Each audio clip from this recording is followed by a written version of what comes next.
And Brandon used to shepherd you guys down here. Scott's done it every game I've been here. So. Yeah, like he was helping full. Well, that's his job, right? Yeah. He's the. I thought he left. I thought he left. So that's why I'm just kidding. Ready. All right, so first off, I guess the first thing that comes to mind is Greg's injury. I mean, what happened with that? What did you see from your perspective? Yeah, nothing really besides a little bit of a freak injury. He said when he was taking a goal kick, he just felt a sharp stabbing pain. It's probably the muscle in between his rib cage, and we hope that's all it is. He'll get some X-rays tonight, and hopefully we get good news that it's just a muscle, and hopefully get him back quickly. What about Davis and Lancaster's goals tonight? Both of them off beautiful crosses. What did you see from your perspective on those two goals as well? Yeah, I mean, it's fantastic for George. I thought the way he played tonight and the way he responded from last Saturday was excellent. I thought he deserved at least a call before the goal. I don't know how it wasn't, but can't say anything about that. So to have a goal, get a goal right after that was so important. So we felt like we were banging on the door for so long there, and that first goal was huge because it totally changes the game, how they have to defend, how they're going to have to come out. So that was really important for us. Set pieces seem to be a huge success, not only tonight but in recent play. What's been leading to that success for you guys?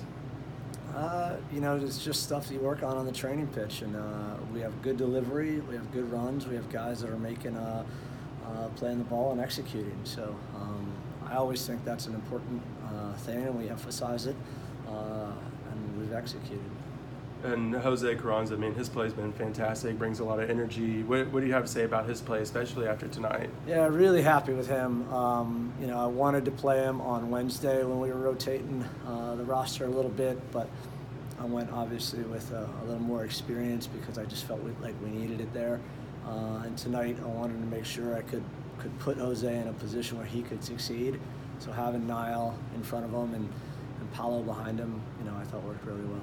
And then, besides the fact that Greg had to leave, unfortunately, you guys have yet another clean sheet. I mean, what do you have to say about not only the goalkeepers, but the back line in general? Yeah, the back line, I think we're getting better. We're learning. And Tim came on and did a fantastic job. Looked the part right from the start, composed, playing the ball out of the back, which is something we were working on this week and trying to emphasize. Felt like we needed to pull Ottawa out a little bit, and that worked well. So really happy for him.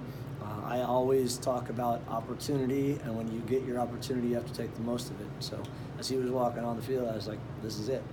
This is your opportunity, so do it. And I thought he did great. Well, part of, continuing about, Ottawa and pushing them back further and further, by the time they got down 2 players, I mean, how much momentum change did you see on the pitch? Yeah, so I think the first one is a little bit of a game changer, and they have to change the way they play. But when they go to 2 down, obviously, we just needed to manage the game right.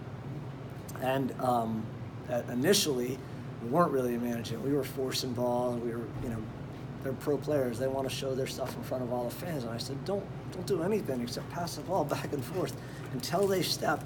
And when they step, then we go. And so it took a little while to get that message across, but once we did, I was really pleased with it.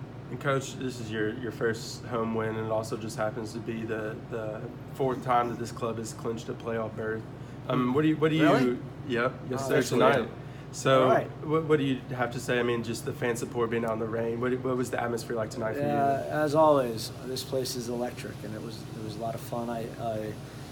I can't say enough. I only can relate that I tell my family back in Florida that I can't wait till they get here to experience. And I know I miss parts of it too, before the game and at halftime and things like that. It's an awesome place.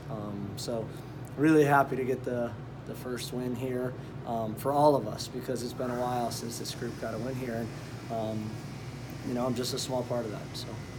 And then lastly, Coach, what is the next step? You're you guys totally monopolizing all the questions. I know. I'm sorry. Holy cow!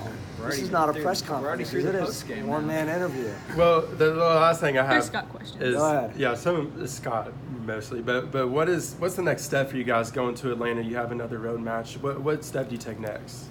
I think we just have to progressively get better and better. And I've always said, if we keep improving from game to game, if we learn from our previous mistakes, then we're going to put ourselves in an opportunity to be successful. And I think that's the whole message that we will continue to try to do. You know, Atlanta's going to be tough, but we know that we have a locker room that's more than capable of going down there and getting another result. Coach, if I may go back to the 41st minute, there was first words exchanged and then a couple shoves exchanged inside of Ottawa's box, and then there was the yellow and red cards handed out. What did you see from your point of view? I mean, I think the referee got both of them right, because I thought George, had his arm high when he went on for the header, and I think he, I don't think he did it maliciously at all, but I think he got him. And so that's that's a yellow card. But to throw a punch, after the fact and was in front of everybody, I don't know how you can't not red card that. So, that is what it is. And then obviously, there was a 5-minute gap, and you were even talking about adjusting to being up a man, and then you got those 2 goals. How important was it for you going into the intermission to get those 2 goals that you were playing and you finally your advantage came good? Look, it was really important, not just because of being up a man, but because we had put them under a lot of pressure, and we had been a little unfortunate not getting a goal, maybe not getting a call that we thought would have gone our way. So absolutely, the first goal breaks it open. The second one changes how we have to talk about halftime, and now some of our tactics come into the second half. And then what do you take away, before the man advantage? You guys we were playing better. Yeah, I thought we were really good. There were some areas we needed to improve and we were going to talk about, but the reality is that we were good. I love the energy that we came out with. I love the mentality. I thought the soccer was really good. I thought we picked them apart in all the right ways. I was a little frustrated we hadn't found the back of the net, and I felt like some guys needed to be a little more selfish and take 1v1 opportunities, in particular take some shots on goal. I felt like we were trying to, dribble and pass through them in all the neat ways, and I told the guys, but that changed, obviously. So you didn't look like you were really, and you made the attacking changes in the second half. You weren't happy though with the 2 goals. You made attacking changes. No, because 2-0 is the worst lead in soccer. Of course. And being up a man those 2 factors are curses for soccer teams the world over. So you have to get the third one. You can't. I talked about it, you're up a man, and it's every soccer team will back off a little bit, or a guy will just not run as hard because he thinks somebody else is going to do that, and that's a terrible thing to do. So that's what I was trying to make sure that we implore our guys to keep play the game at the highest level. Don't play the score. Don't play the how many men you're playing against. Just play the game. And sorry, Clay. Does the score and the man advantage skew? This is unfair. Clay's going to get in next. Does that skew the takeaways at all? Being no, it up. Doesn't. Look at how we started that game. All right, and we were good. And what we worked on in training, what we felt like we had to emphasize, we were executing there. So I was happy with that. From a film standpoint, when you get down to 9 players, how much can you take away and go into the next game? Because obviously the first half it was mainly 11-on-11 until the 4. I think you can take away a lot of things. You think about it, like I'm literally screaming at my guys, not to go forward, to bring them out. And once they come out, that's when we can penetrate. There's an old, activity you do on a soccer field where you get 8 versus 4 or 7 versus 4. And the attacking team never scores because the 4 just sit there and defend.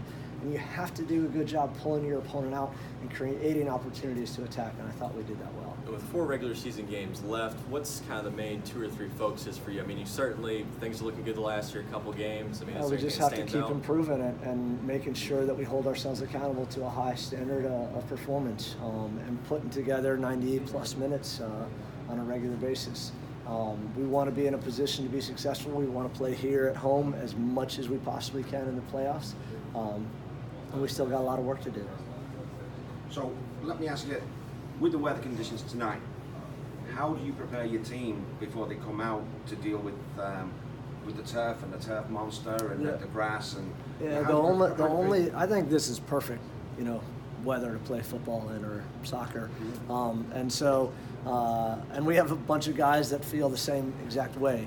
The turf is a little different because it's slippery but our guys know that, and so we just talked about, because I think it should be our advantage. We know it, we're experienced on it. you see us do our warm-up activity, our possession on that particular piece of turf, and I constantly say, if we can do it in this little phone booth, we can do it on the whole field.